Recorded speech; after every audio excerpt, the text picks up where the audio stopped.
Welcome back, everyone. I'm that Opal guy, and today I have stone number 211. Now, this stone comes from the Absolute Opals shop. Thank you, Carl. This is part of the third parcel that I purchased, and this is all Lightning Ridge fossilized wood. As you can see, there's some nice gray potch on the back. Black potch on top. Maybe part of that's crystal, but you can see all that nice little green color there. A little bit of reddy orange flash. This isn't super bright. This is more of sun flash. And the problem is I don't know how deep that color goes. But this piece is 15.6 by 14 by 6 millimeters. And let's weigh her up really fast and see what she has to tell us.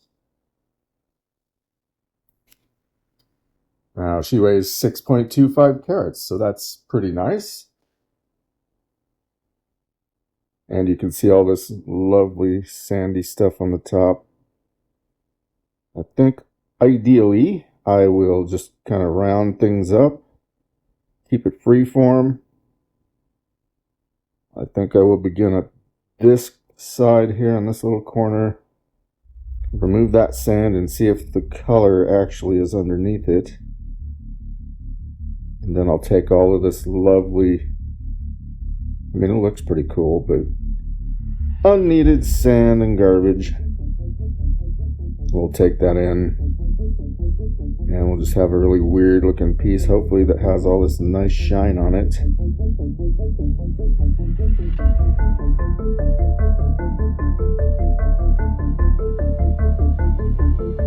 I have noted in the past how much I love looking at pieces of rough.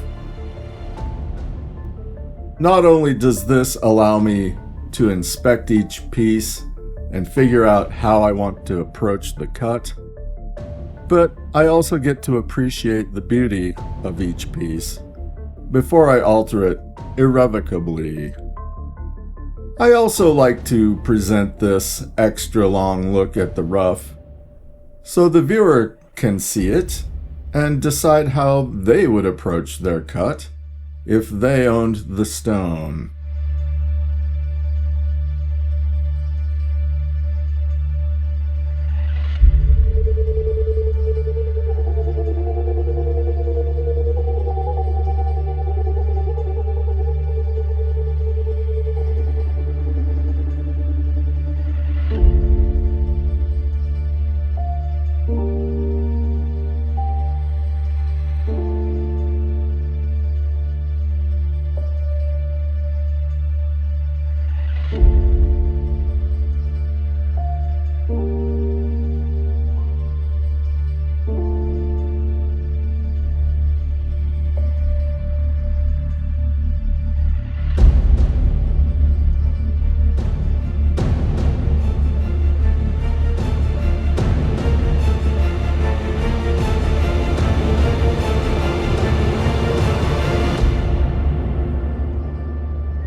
I began the cutting process with the 600 grit sintered diamond burr. Now at this point I've started to remove the sand as indicated earlier, and I'm also smoothing the sides. And I find this interesting here, this whitish part in the crystal right at the top currently. It's almost as if the sand was weeping into the crystal as it formed. And I do have some concerns about that, but the color still remains visible. And I'm hoping that as I attack that sand and clean it up, that the color remains.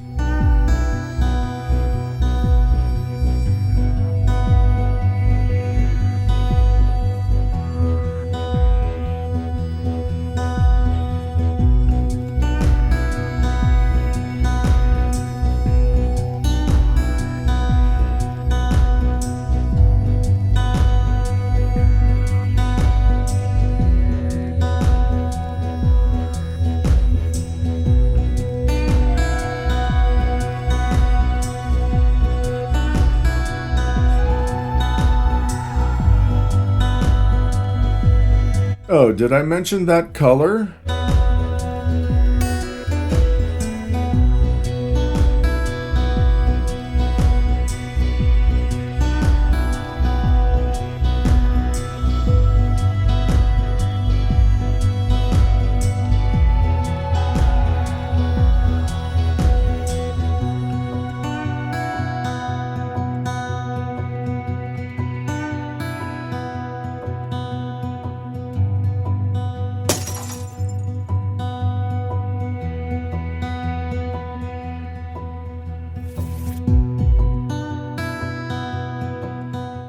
At this point, I am using the 280 grit Nova burr. You can see it is a lot smoother now. There is still a lot of sand left right here in the top, but I will continue the process, and I'm pretty confident all of that sand can be removed and still leave color.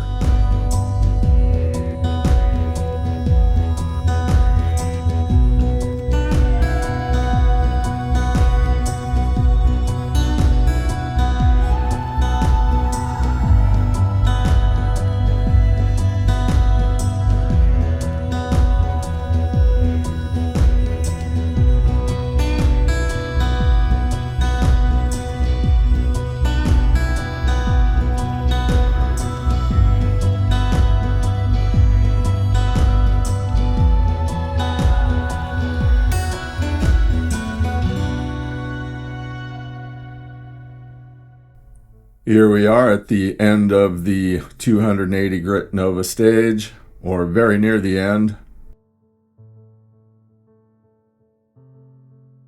I still have this small white spot here, and then the large patch of sand, which I have decided ultimately I will leave in the stone. I don't want to compromise the shape too much, and removing that is going to cause a huge divot right there. And I'm rather pleased with the way it looks at this point.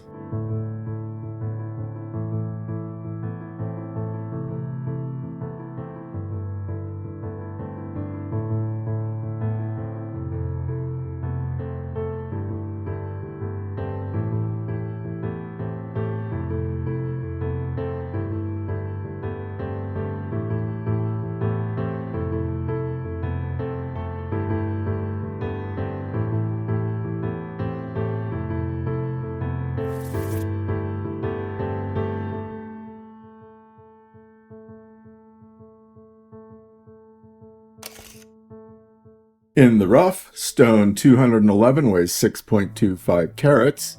It is 15.6 by 14 by 6 millimeters. It comes from Lightning Ridge, Australia, and I got this from Absolute Opals. Now, per stone in the parcel, it costs $2.45. Per carat, it costs 38 cents, which makes this stone $2.38.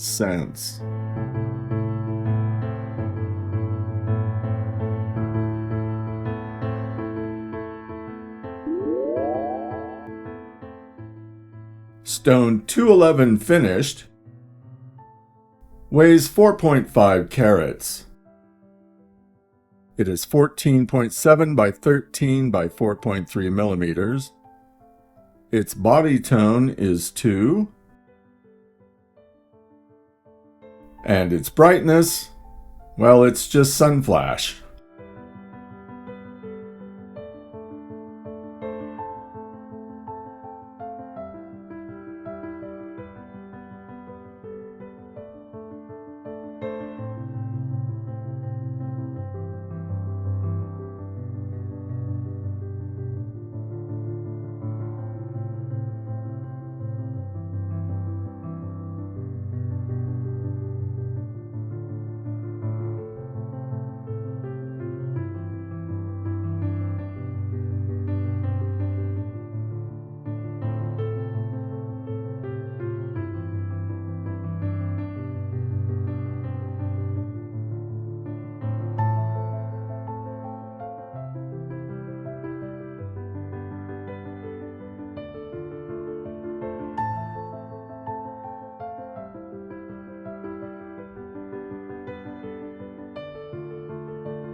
For the good? Well, this is a black opal, and that's great. It has a great polish. It has a great free-form shape. And it has a nice colorful flash. And for the bad, well, the sand. It's not very bright. And there's some slight pitting left in the face and on the edges, but it really is only noticeable under magnification. And for the ugly, well, the sand. But is it really ugly?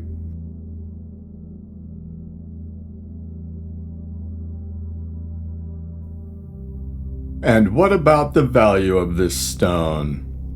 Well, it might be worth $100, but what do I know?